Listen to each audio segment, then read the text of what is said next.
그렇죠? 하나님의 나라를 주님이 선포하고 계셨다는 거. 그때 악기도 쫓겨나고 병고침을 받고 사람들이 또 여러 사람들이 보면 함께해서 자기들의 소유로 예수님과 그 제자들을 섬겼던 것입니다. 그리고 이제 4절에서 이제 8절까지 보게 되면은 예수님께서 이제 그 비유로 보면은 말씀을 하시는데 각 동네 사람들이 예수께 나와서 큰 무리를 이루었을 때 예수님께서는 비유로 말씀하시기 시작했어요. 아니 많은 사람들이 모이면 그냥 핵심을 이야기하면 되는데 그렇게 하지 않고 비유로 말씀하셨어요. 왜 그러셨을까요? 하나님 나라의 비밀을 아는 것이 예수님을 하나님이 보낸 그리스도로 믿고 따르는 자들에게는 주님이 알려주셨지만은 그렇지 않은 사람들에게는 비밀로 했던 것입니다. 그래서 많은 사람들이 모였다 해서 주님께서 분별 없이 그냥 막 이야기하신 게 아니에요.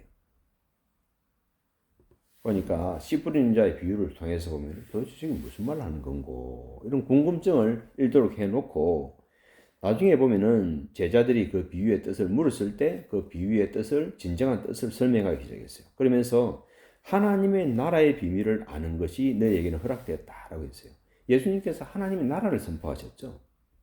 그리고 하나님 나라의 비밀을 아는 것을 제자들에게 허락했다 이렇게 말씀했습니다.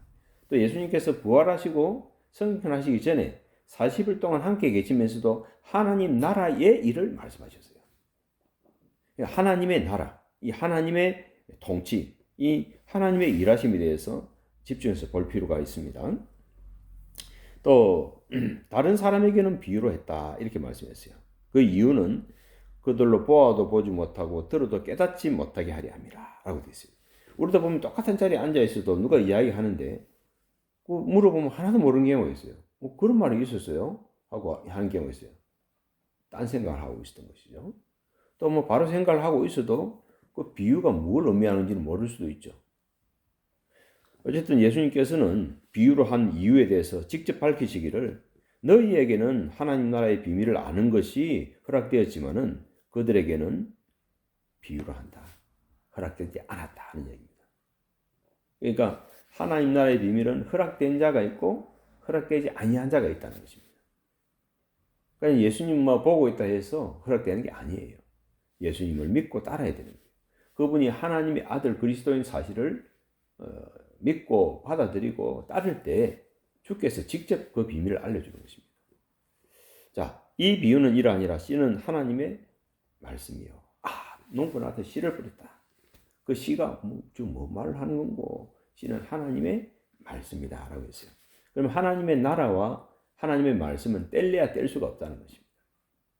그렇죠? 뗄래야 뗄 수가 없다는 거예요. 이 비유는 이러하니라. 씨는 하나님의 말씀이요 길가에 있다는 것은 말씀을 들은 자니 이에 마귀가 가서 그들이 믿어 구원을 얻지 못하게 하려고 말씀을 그 마음에서 빼앗는 것이요. 그러면은 사람들이 구원을 받으러 가면 하나님 나라의 비밀을 아는 말씀을 들었을 때 그것을 믿어야지 구원을 받는다고 주님 말씀하신 거예요. 믿지 아니하면 못 받는다는 거예요. 예수님께서 십자가에서 우리 죄와 허물을 위해서 십자가에서 대신 피 흘려 주셨다 하는 이 사실도 듣기만 하고 믿지 아니하면 어때요? 구원을 못 받는다는 거예요. 듣고 믿을 때 구원을 받는다는 것입니다. 자, 얻지 못하게 하려고 말씀을 그 마음에서 빼앗는 것이요. 그러니까 말씀이 안 믿어지면 열 불안하겠죠. 그 말씀이 믿어지면 어때요? 강하고 담대해지겠죠. 내가 죄를 안 지은 게 아니에요. 지었어요. 그럼에도 불구하고 회개하고 예수를 믿을 때 그 죄의 사함을 받는 거예요. 용서함을 받는 것입니다. 바위 위에 있다는 것은 말씀을 들을 때 기쁨으로 받으나 뿌리가 없어 잠깐 믿다가 시련을 당할 때 배반한 자, 말씀을 배반한 자도 있다는 것입니다. 가시들기에 들어있다는 것은 말씀을 들은 자이나 지내는 중 이생의 염려와 재물과 향락의 기운이 막혀 온전히 결실하지 못하는 자요. 온전히 결실하지 못한 자도 있다라고 했어요. 좋은 땅에 있다는 것은 착하고 좋은 마음으로 말씀을 듣고 지키어. 지키느냐 지키지 못하는 차이죠. 그죠? 지키어 인내로 결실하는 자니라. 참고 견딘다는 거예요. 참고 견뎌낸다는 것입니다. 인내로 결실하는 자니라. 그 참을 인자에 보면은 칼도자에다가 마음 심자입니다. 칼이 마음에 막 꽂혀 있는 것. 그런 현상이 참을 인자. 그 참을 인자입니다. 인자. 그러니까 참고 견딘다 하는 것이 쉬운 게 아닙니다. 사람들로부터 온갖 비난을 들을 수도 있어요. 그죠? 가장 가까이 있는 사람들로부터 엄청난 배반 당할 수도 있습니다. 이런 일이 사는 그냥 죽는 게 낫겠다 할 정도로 고통이 올 수도 있어요.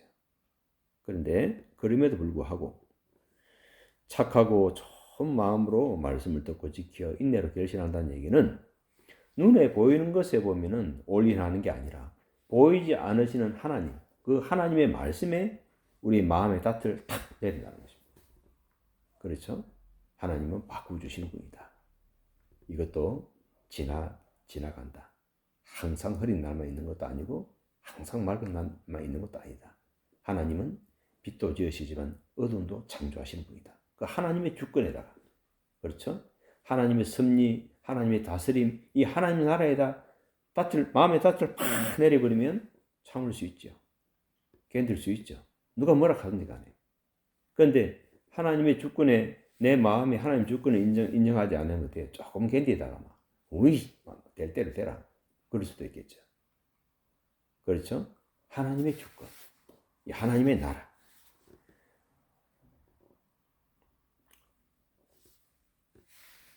오늘 우리가 이제 15절 말씀까지를 쭉 봤어요.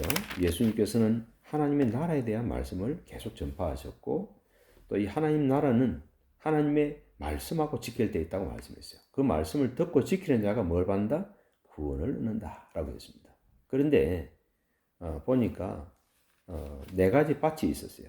그 네 가지 밭 가운데 온전하게 결실한 밭은 좋은 땅에 떨어진 밭이었어요.